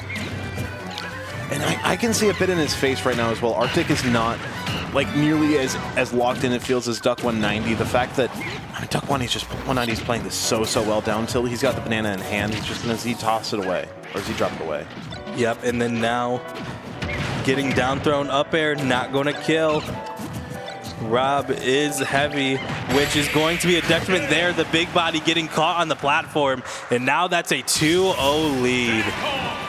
This is really good from Manchester. This is another level. Like in the past, you could say, oh, Duck 190 is just their best player, yada, yada, yada. Duck 190 is playing excellent and is still probably their best player on the day. Dr. Stank has been really performing. Phenomenal. Everybody really has. Diddy Kong and Banana. It says Banana. I don't know why I said Diddy Kong. I thought it said Bonanza. It might say Bonanza. It's Bonanza. Producer says it's Bonanza. It's Bonanza now. Yep, sure is. And just now for CSU, you've lost twice in a row. Yeah. First was with a big lead. Covering that up. First was with the big lead. Second was a back and forth affair that turned into a deficit. Yeah. What do you do now? What do you mix? I mean, you know that you have the potential to win this. You don't have that sort of blanket that you usually have in these situations, which is Ruby. They always usually have Ruby to bail them out of situations like this. Unfortunately, religious reasons meant that he couldn't show up today, so he's not here to play. And the players today, they seem nervous. They seem... Dreamless was talking very confident earlier today and yesterday, really a whole week leading up to this. Like, they felt good. They felt, we beat Manchester last time we played. We can do this. But what I found personally, through all my time as a player, through all my time as a commentator, a fan, coach, everything, the team, if there are two teams who are close and they play at the end of the regular season, the one who loses has the better shot at Grants, is what I feel I've noticed personally. Yeah. And if it's a double elim, whoever loses in winner's side has a surprising advantage because they have that VOD material, because they have that fervor, they have that hunger. And Manchester, they may have won so many times in the past, but this is different. They've been kind of breezing through in the past years, and now they have a real opponent. And now that they have had a real opponent for the first time, really real opponent last semester, they turned up. They turned up now. But we're going to go to a quick break. Teams just need a second to recuperate, probably specifically CSU, because, yeah, we're going to take a second. On the precipice now, Manchester, one game away from winning GLEC and earning that bid to Texas. That's what all the teams left really want at this point. Yet again, we go in and, what was he doing, push-ups or something? Yeah. Was he doing a push? Yeah, he was doing push-ups. I was going to say, was he doing a push-up for every stock he took? That would be crazy. That'd be alpha. He would have been there for a while. That'd be alpha, omega, sigma, whatever. Well, I don't know what they say. I'm old. It would have been cool. But, yeah, Duck Hunt versus Pyramithra. really hovering on the Mithra for a bit before selecting, so it might even be some hesitation there. But if you guys have just tuned in, this is grand finals essentially for playoffs for GLEC. Like you said, winner goes to Texas. This is a 12-12 affair, and I like it.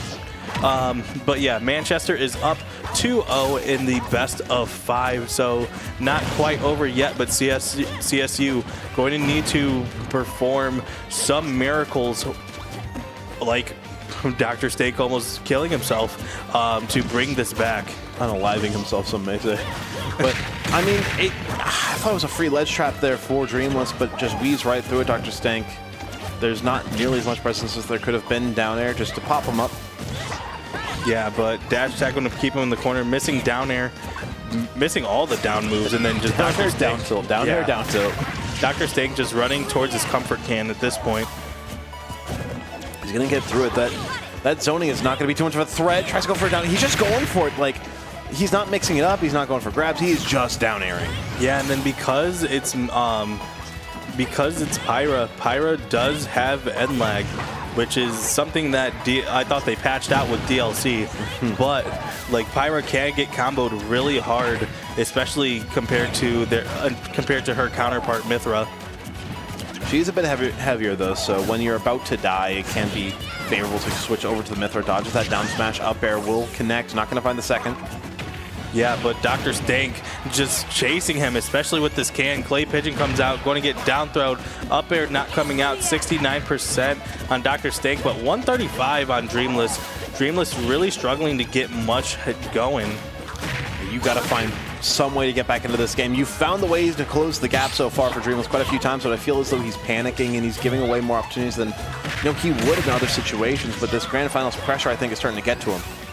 Yeah, and now with that forward air not killing, 166, kind of having the Bayonetta issue, Marthritis even, just not being able to take this stock quite yet. And oh my gosh, Pyra with Rage, he's been at death percent since he spawned. Yeah.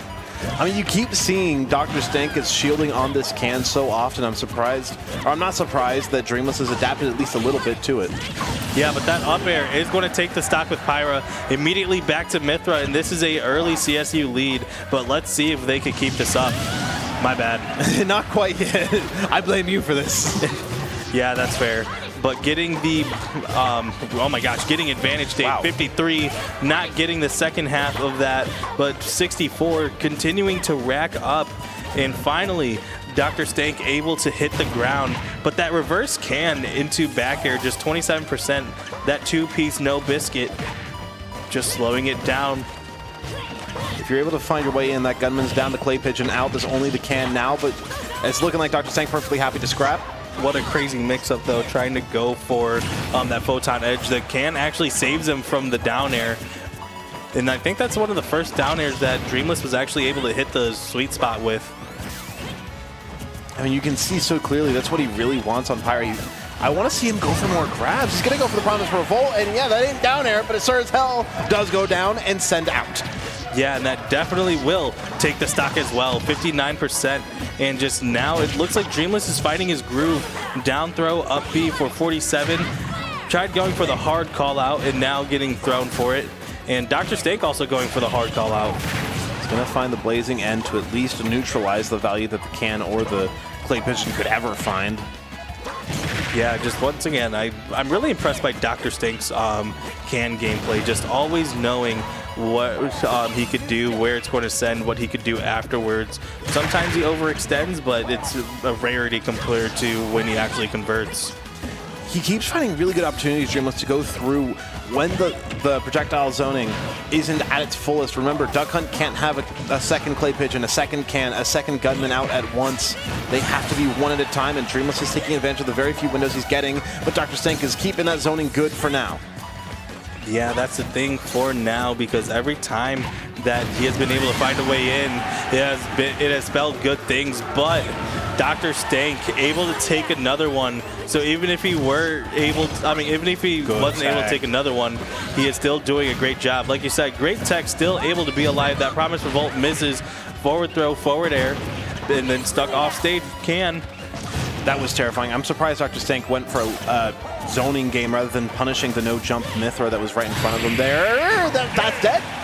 Yeah, died to his own can, said, I'm getting out my own way. And that is going to be and that is going to be a lead for CSU. Dreamless doing a little bit of a jump to just hype himself up.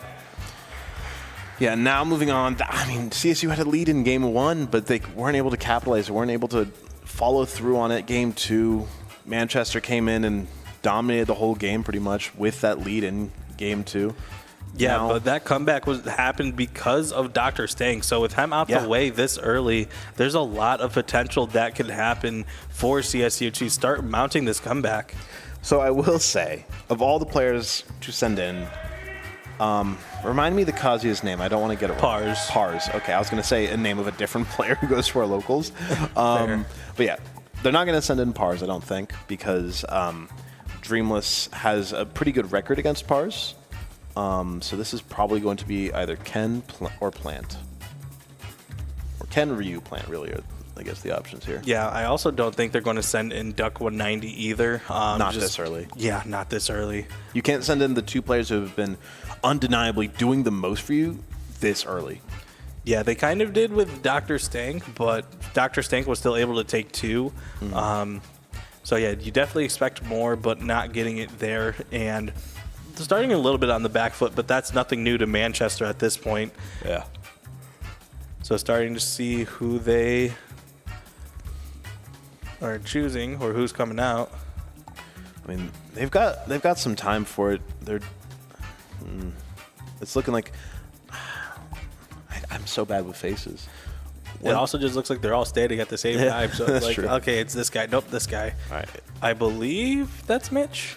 I think that's Mitch. I think it's a little kick in the butt. Yeah, Pars just kicked Mitch. Flag on the play. Foul. So yeah, great adjustment by Dreamless. It felt like really Dreamless was really struggling to get in. The last couple times he went up against Dr. Stank, but that time he was like, okay, I'm just going to play slow. I'm going to play your play style. If you want me to sit on this platform, okay, you come to me. Or, okay, there's Can, cool, I shield. And then I go in on my own terms instead of whenever Dr. Stank wants him to go in. And over time, there just came more and more mix-ups as well. Like, he started off on Pyra, down air, down air, down air, down air, but then he started doing other things. He started grabbing more. Then also Mithra was just out more, and that seemed to be another golden ticket for Dreamless here, but now coming in is going to be Mitch. Yep, Mitch the Ken. And Ken can just do like two up tilts, the crescent kick and up B, and then we're saying, okay, the stocks are tied. Yeah. Like anything could just happen, and Ken Masters could just find a kill. I will say as well, giving a little bit of information, Dreamless is not the biggest fan of Ken Masters. He's not like this character very much. You do have to be careful here, though, Mitch, if you're thinking about throwing out those Hadoukens, because a single Foresight might as well be a witch time at times. Yeah, and canceling that F smash into the Tatsumaki, but Dreamless seeing it, and wow, that was an interaction. Well, that was just witch time for you, I guess. The budget variant attached to an air dodge roll and spot dodge. Yep, but 56%. Getting hit by the Shoryuken, stuck in this corner now, just double jumping out of it. And then getting hit by the up tilt. Mitch still being able to do well. If he makes it out of this with no stocks lost, this will be an absolute win for Manchester. Yeah, absolutely. You want this to be 3-3 at least here. And I mean, if you're Dreamless on the other side of things, you really think you can take one stock here and you are even. You're very even, but against Ken Masters, 80% is never even. Yeah, against Ken, 87 is might as well. That down air almost connecting. So then having to hold shield, actually rolling away. The Tatsumaki connects, calling out that he was going to swing, not going to swing back. But now that down, yep, that is going to break through the armor, and that is going to be another lead for CSU. So I'm 90% sure that doesn't break the armor. I think that was just a call out on like canceling the focus attack. That would have been another stock, and I would have lost it, but that's going to be the one taken by Mitch. Almost lived, but no. Yep, and that is going to be a lost stock by Mitch. Going to be down by 1 heading into next, and I feel like they were probably sending in, yep. Yeah.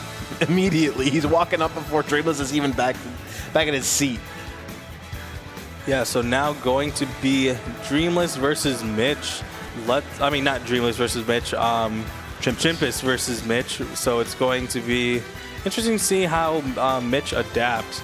Last time they played, Mitch went for a high Tatsumaki, took a giant fist for it, and then that was a big CSU lead.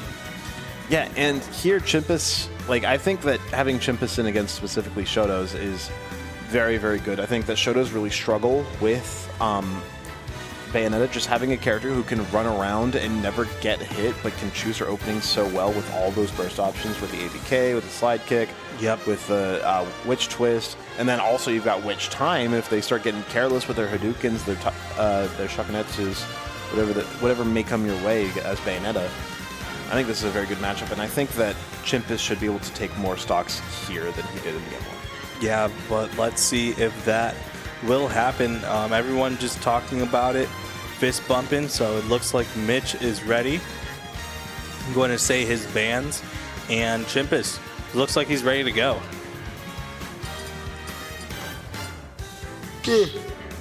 Sorry. So, it's early. I got woken up at 3 a.m. because the person I'm in a room with in my hotel started snoring. I am the snorer, so I had to stay up all night to make sure that my roommates could sleep. So, Unfortunately. I feel your problem, but the opposite way. Right, you're a little bit more considerate, it seems. Yeah. But yeah, either way, considering that Manchester is down, Mitch is going to have to do a bit more work than what is expected. So let's see if he can. One thing I will bring up, I still sound very biased, and I'm still trying not to, I promise. Ken Masters, he kills. We've said this once or twice. Bayonetta doesn't like characters who can kill her. As we said the last time these two were on screen. Just to stop trying to glaze my boys so hard. I feel like I need to bring that up. Oh, that's 48%. Yeah, 48% right now. The Tatsumaki comes out. Not going to get much out of it. Now stuck into shield and runs straight into a Hadouken. So Ken just swinging right now. And at this point, just a couple of things, including that, will not take the stock. Wow. And living past 100 as Bayonetta in this matchup is pretty shocking. We'll be able to bat within out of the Shoryuken. I don't know why I almost said Hadouken. And again! Oh my gosh. He's just waiting for it at this point.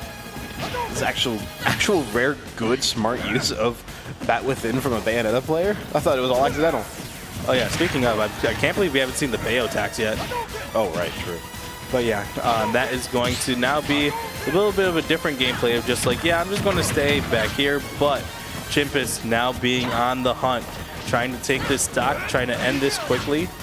The focus attack comes out and not going to get much out of it. And then the down tilt Shoryu, there it is. So now stocks are even, not for long, because Chimpus wants this now. Not going to get it though. Tatsumaki comes out, misses the grab because it gets spot dodged. Recovering high, still able to make it. Focus is just absolutely annoying sometimes. It's such a nightmare, and I love how Mitch is using it, and then also in combination with spot dodges. Look, Chimpus is going for so many grabs. You're going for the Shoryu. Doesn't quite kill, living to 100 again, and that's the up smash. He's doing so much damage right now, and it's just a complete flip of the script of last time. And that Shoryuken coming out after the parry, and now that is 2 without Mitch losing 1. I thought that this would be looking good for Chimpus, but in reverse, Mitch is just looking exemplary. He tries to find the double tap into the forward smash, but it's an air dodge behind to keep him safe and sound. Yeah, he's definitely, I feel like Mitch has been calling out while using his defensive options of knowing that Chimpus is going to use these smash attacks and just calling him out hard for it. That is not going to kill. Canceling the gun too. So how is he going to make it on stage? He is not with that up B nair. So now we have a tie matchup, 7-7. The fireball's come out. Forward air, he's not going to get a parry this time. He's still looking for a way to make this one work.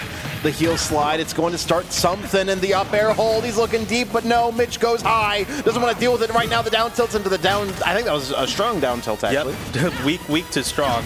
And then getting hit by the F smash. How is he going to make it back? Ken looking for the spike, not getting it there. Finally, ABK's past ledge, but that's going to be a Shoryuken, and that is going to be a Manchester lead. You can see the disappointment on Chimpus' face. They put him in with confidence. They put him in believing that he could take the Ken Masters. They thought that he could take Ken out. But no, Mitch is just too strong. Mitch is playing so well right now. The usage of Shoryu was exemplary. Yeah, Mitch just redeeming himself from the first one. And on top of that, just with that extra stock, is able to do so much more. And you could tell just not only from the player cam, he started popping off when that Shoryu hit, not even when it killed. And then after that, just letting out just like that primal scream, like, oh my gosh, finally this matchup's done. Exercising your demons, burning the witch. The second time Burn the Witch has been mentioned. I love this. It's one of my favorites. I'm about to start quoting Bleach. I'm not referencing anime. I'm referencing real historical happenings. Oh, Burn the Witch is... I won't get into it. But what I will get into is who CSU is going to send next. Yeah. Only shocking. one. Because it's going to be only one stock going to be Arctic. And Arctic... If he's able to take this stock, he's going to kind of have, I feel like, one of the better matchup spreads. I would assume so. The counter pick well is starting to dry up, but they do have a third Shoto player to put in. The only problem is they don't like putting Arctic in against Shotos because naturally Rob is, the thing. I'm not going to say it because it's so overdone. And Shotos can just combo him so easily. They don't have great recoveries, though. They're very linear, and Rob can just start spinning and kill you. Yeah. Well, Rob can become a Beyblade and just absolutely take a stock almost whenever, and Mitch going to have to be careful with that.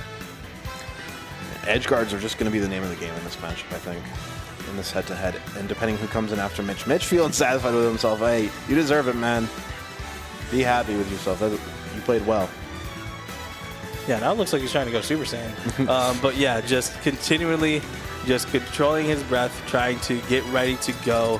Looks like he is going to Hollow Bastion against Rob. That makes sense. You probably, I want to say you banned away, I don't even know what you would ban here if you're Arctic. Maybe you banned Battlefield, maybe you banned Town. Maybe Smashville because of that low ceiling. Right, you probably would ban that as well. I always forget about the whole blast zones part. I just think, platforms. Yeah, fair enough. But Hollow Bastion going to have smaller blast zones overall, so this is going to be definitely a scrap and people losing their lives early, just like that. But just like that. Yep. Back to back. I don't know why he did that. Why is he throwing?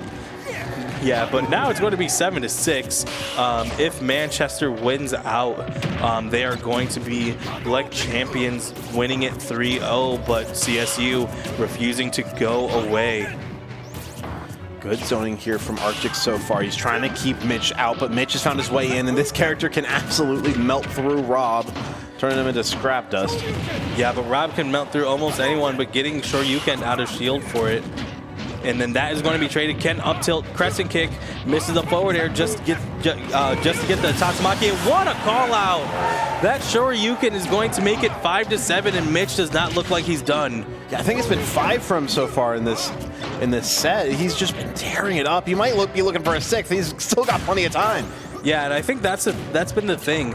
In Manchester, every single round so far, it's been somebody different taking 5 or taking more, and it's just like, that's just great team dynamic. But speaking of great dynamic, that's a great down air, just obliterating that stock. You are currently behind 1 stock if you're Cleveland State, up 1 for Manchester. Manchester have got to be feeling so good right now. Like now you can, I don't even know who I guess you could send Pars. Yeah, Pars probably, Kazuya. The thing is, I feel like I'm one of those people, or I was one of the Kazuya dissenters. I didn't believe in him. Like, I just thought, just don't approach him and he'll never kill you. I have kind of turned code. I went from putting Kazuya at like 20th to now I'm putting him like top 10. Like, I think that character is criminal. But I feel like Rob is one of those characters who shouldn't be losing to Kazuya because he actually can just not really approach and just space. Almost. Yeah.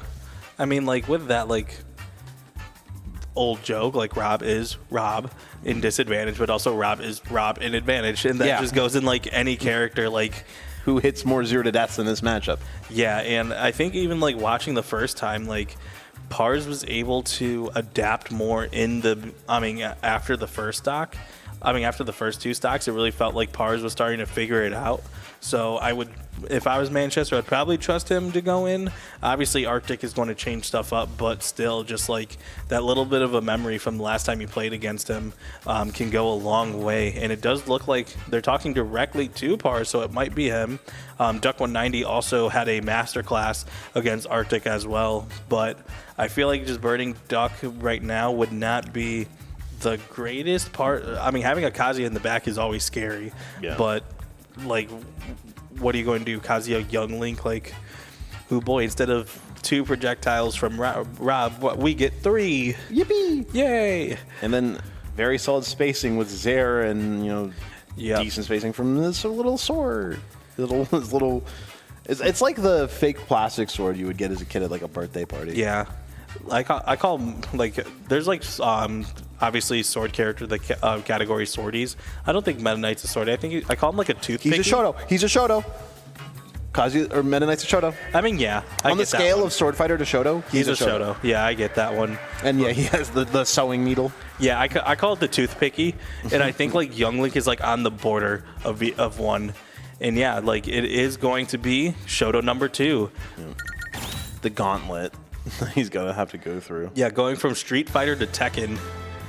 People are gonna be so upset with calling Kazuya Shoto. Yeah, I don't know. care.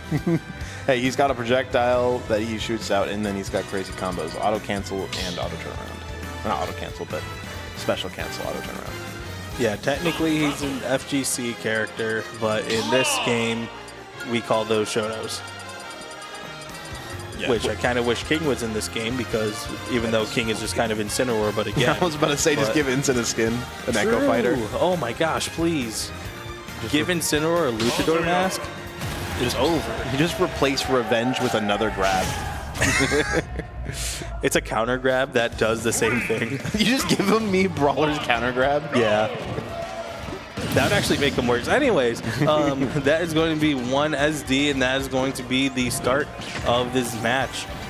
I feel like this is a good counter pick, because the last time these two played, Pars was able to take 2 stocks, and that was with both of them starting out with 3. But now the advantage favoring Pars should be able to take this while taking less damage overall.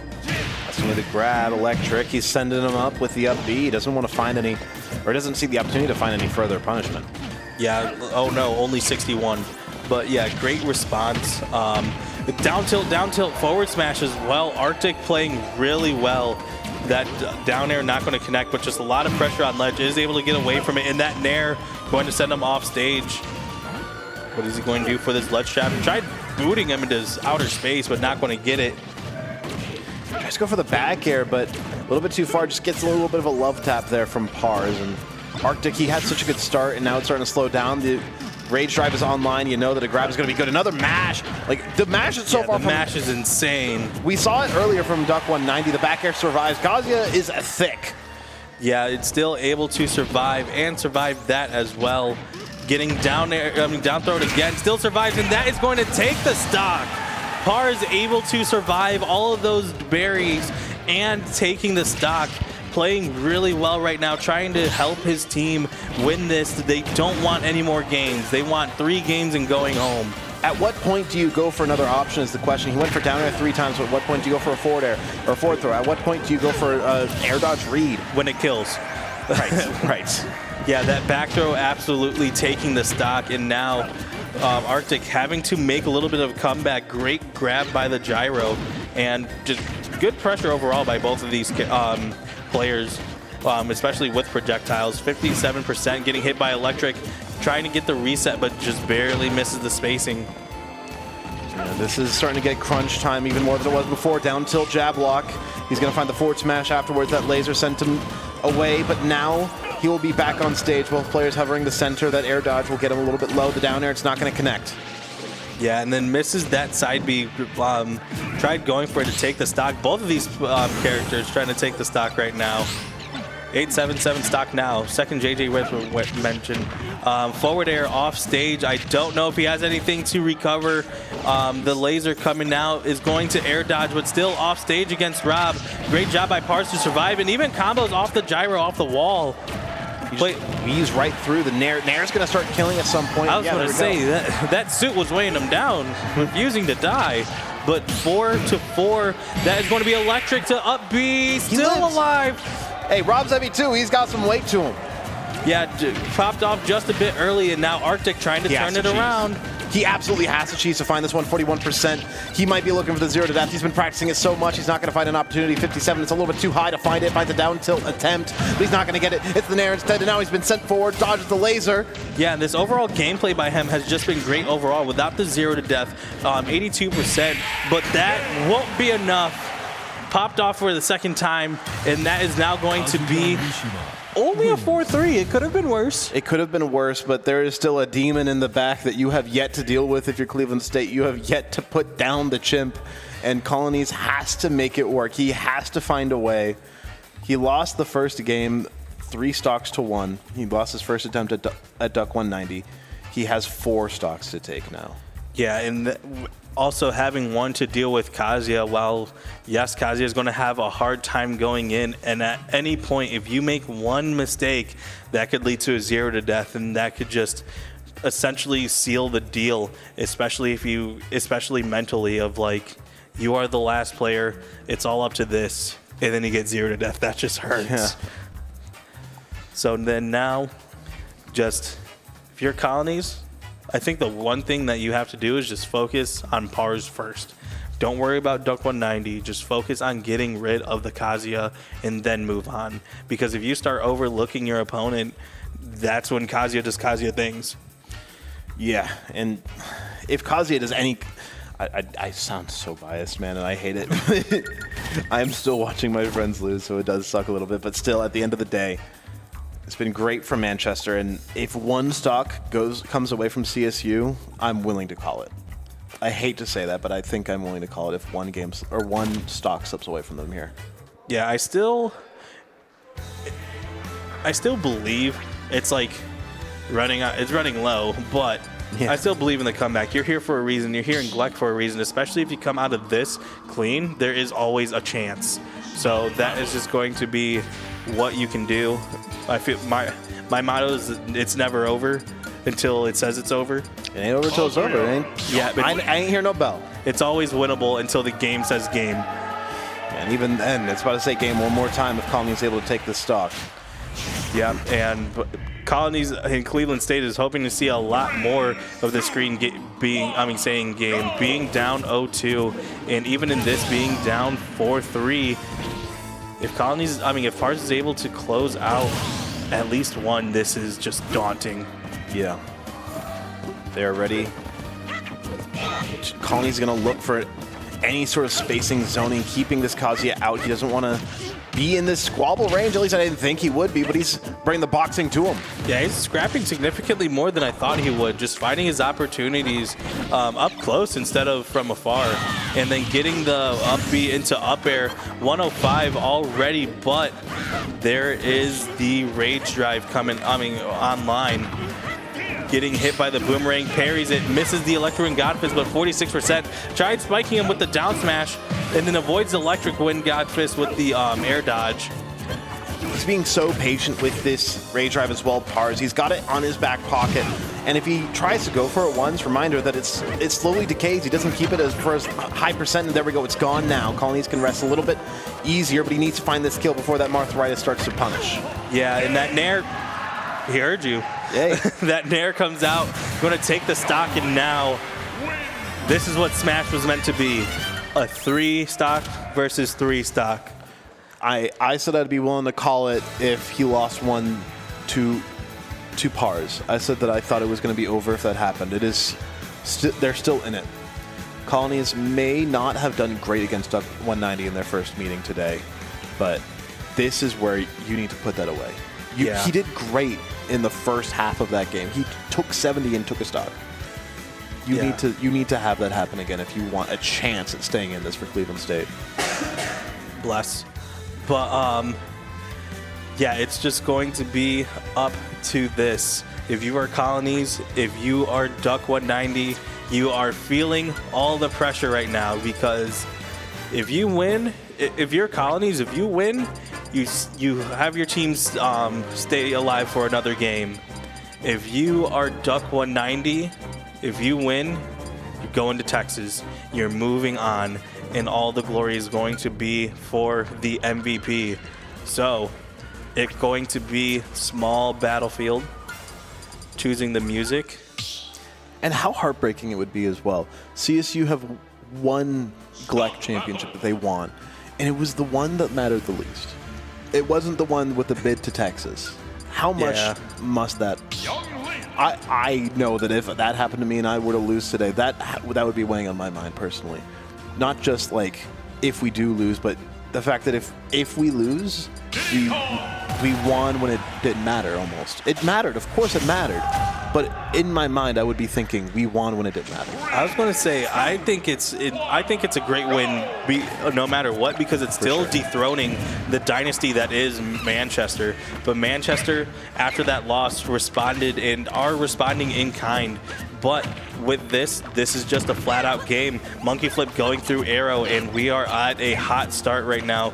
Both characters not wanting to camp, going in, missing that back air, not going for the rapid jab, surprisingly, but still down throw, back air, 64%.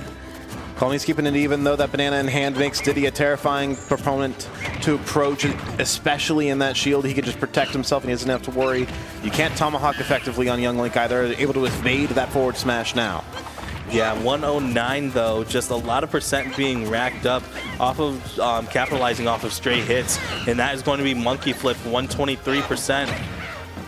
Colonies catching it, down tilt, missing the nair though. That is going to play a crucial part, and falling out of back air too. And that up smash not connecting, and that is going to take first stock, favoring Colonies. Hey, he's still in it. He might not have taken that stock as cleanly as he did his first, but he is going to be happy with taking it without dropping at all. The lead is back in CSU's hands after what feels like an eternity. It hasn't been there. The forward smash is going to be punished. He's finding a big one out of it, 40. Yeah, but going to take the forward air and then just still stuck in this corner. It looks like Duck figured something out. He was waiting, not going to swing there though, resetting neutral and just getting right next to his banana. Going to get punished for it though, and Duck just getting stuck. It looks like Colonies has figured something out. This ain't change no more.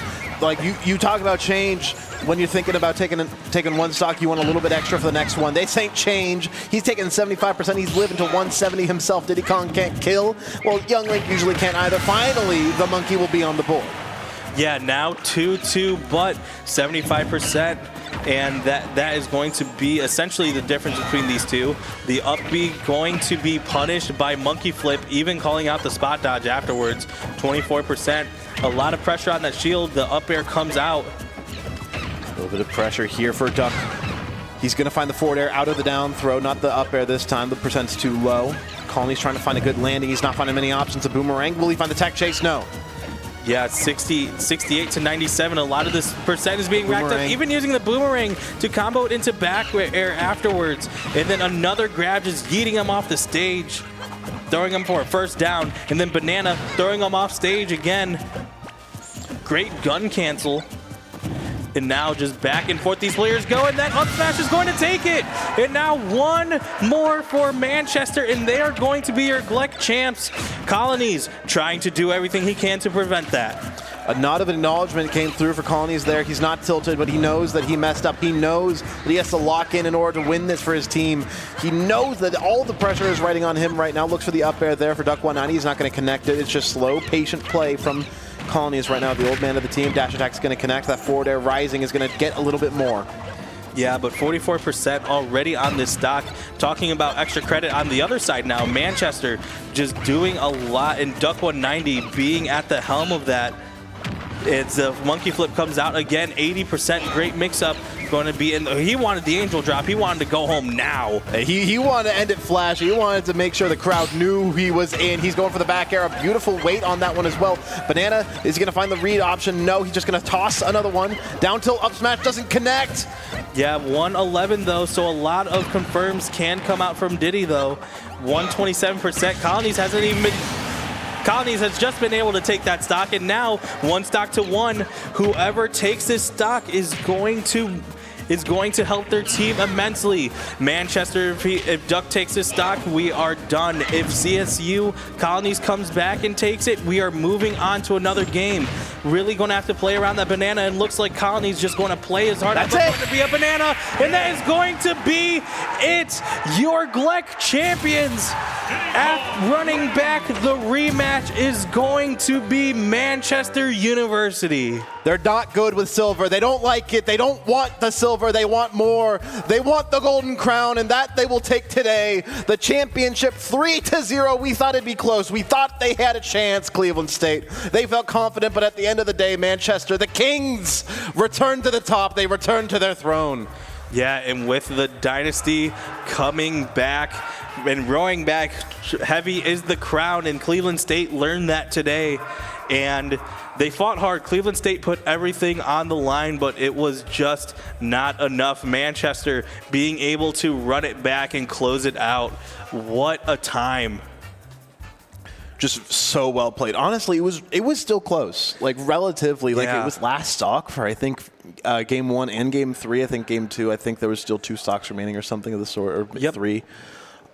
Really well played from both those teams. 3-0 though. At the end of the day, Manchester, they're your GLEC 2025 Spring Smash Brothers champions. They joined Shawnee State as champions on this weekend. Rocket League has been done. Smash completed. There's one more to go. That's Overwatch. Yep. We got the Overwatch bracket coming up soon. It should be starting around noon. I thought this was going to be longer, so I was telling my team, like, hey, we might not be starting until 1. This game might be a while, but no, Manchester. Really well played from Manchester. Yeah, well played from Manchester, and like what we've been saying, the storyline has been written. Round 1 went to Manchester. Round 2 to CSU. Manchester takes the lead again. Yep. But yeah, with that is going to wrap up our coverage for Smash. Just a lot of great gameplay. CSU scratched, clawed, and fought, but Manchester, they just had that little bit more. They just had that it factor, and that was what carried them through. Also, having the MVP helps. Yeah. But with that, that is going to wrap up our coverage, at least for Smash. I'm LT Barone. Time Munster here. And thank you for watching.